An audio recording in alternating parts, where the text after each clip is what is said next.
Well, I've been away a little bit from my YouTube channel, but I'm glad to be back. And I have a special video here. I actually have a series of videos coming, and this is the first one. I got a lot of comments on my previous videos. I've done going to 3 pools in one day. Can you afford to live in the villages? Do you pay off your bond? Go into the farmer's market. The top 5 things I like about the village. Everything's been about the villages. And that's great. And then I got comments that made me concerned that I have people watching my YouTube channel that are not part of the villages. Now I know I recognize a number of people that live in the villages, watch my videos, but there's a group of people who have not moved there, and they say sometimes negative comments like, who would live there, and politics, and the rumors, and the houses are too close. They do a bunch of these. So I know right off they don't live, or he probably even been to the villages.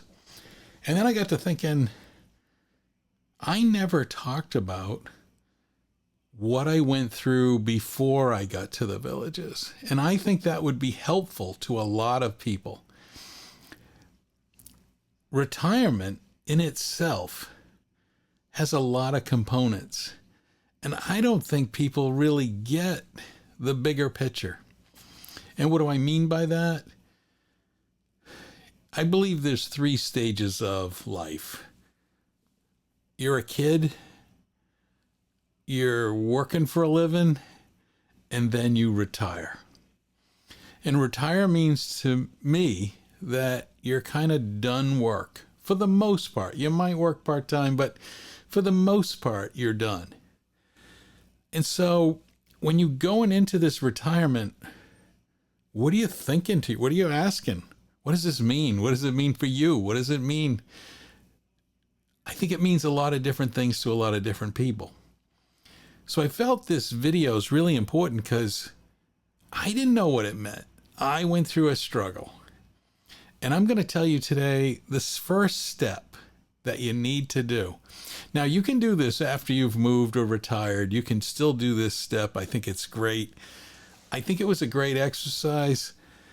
It was a challenging exercise. But here's what I did. And I read it in a book, and I've seen some other stories similar to this. But I went ahead and said to my wife, what does retirement look like to you? Now, at the same time, I was answering the question for myself. What's the house going to look like? Where am I going to live? But here's the bigger one. What am I going to do? I heard so many times. Now, I got to be upfront. I'm not fully retired yet. I'm about to. I'm doing the planning. I'm not fully retired yet. But I went through this process of planning. And what do I want to do?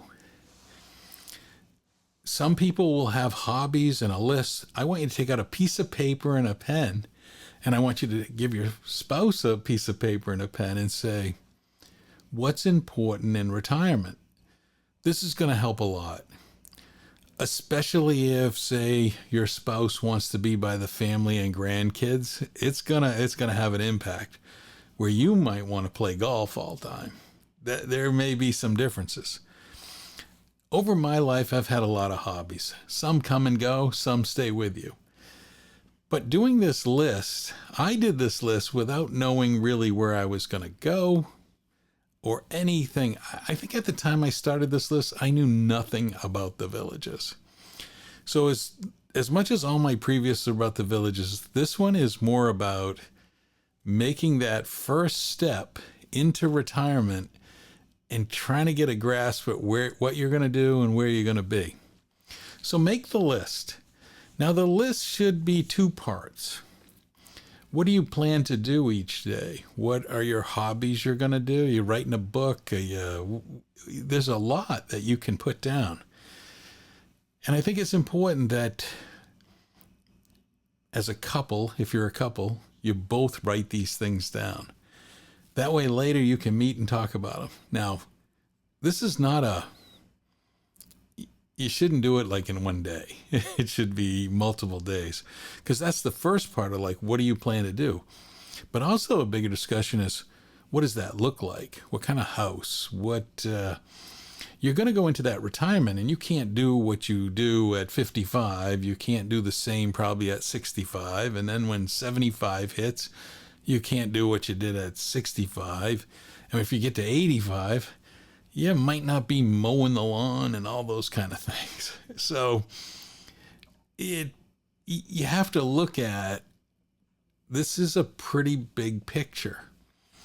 And there may be things that you like to do.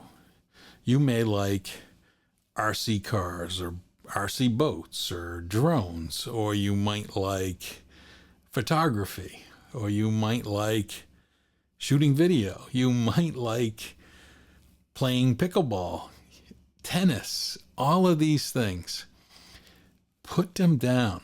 Not everybody is the same. Some people want to play tennis. Some people want to do other things.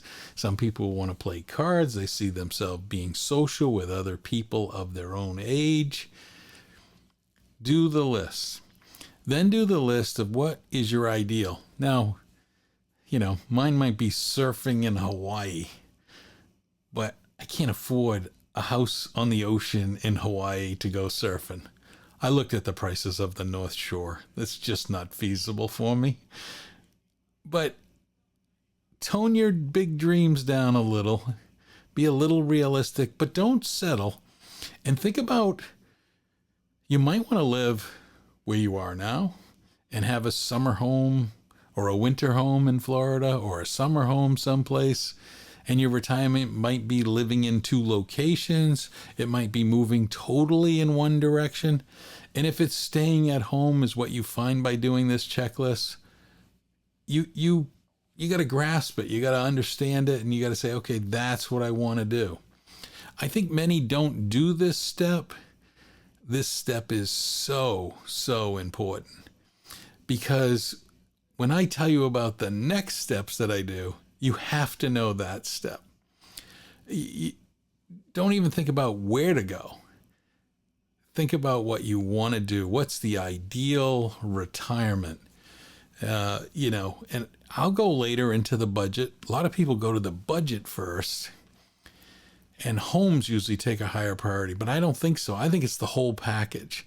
I think you need to look at, what does it look like day to day? Because how many times have you heard, retirement's not all what it's cut out to be. It's disappointing, or, you won't know what to do and you'll go back to work and all of those things. I think a way to kind of, before you get to that stage, do this exercise. Write those things down, see what they are, and then you can start the next stages. Now, this is just part one. I've got a couple other more parts. The second part is the stage of, now you know these things, so I want you to know these things. My next video is going to go into, now what do you do with that? And there's a lot. I am going to go into budget. I am going to talk about searching for homes and retirement communities, but do this stage. And you want to find a place that's for both of you. You don't want to find a place that's all by itself. So I hope you do this exercise. In the comments, tell me how it went, because mine was much more complicated than I originally thought. I thought, hey, I'll write these down and I'm done. It's not like that. It opens the communication to what exactly will fit for both of you and what will work for both of you, and understanding the priorities. Like and subscribe, ring the notification bell so you can see when I go to step number 2. Because step number 2 is just as much. Actually, step number 2 is what my wife told me I should do a YouTube on, what we did to check out the communities. Because she felt that was a big piece of our decision making. And so this is part 1. This is what we did. You should try it. I'd love to hear your comments in the comments section below, and I hope you enjoyed this video. Thanks again for watching.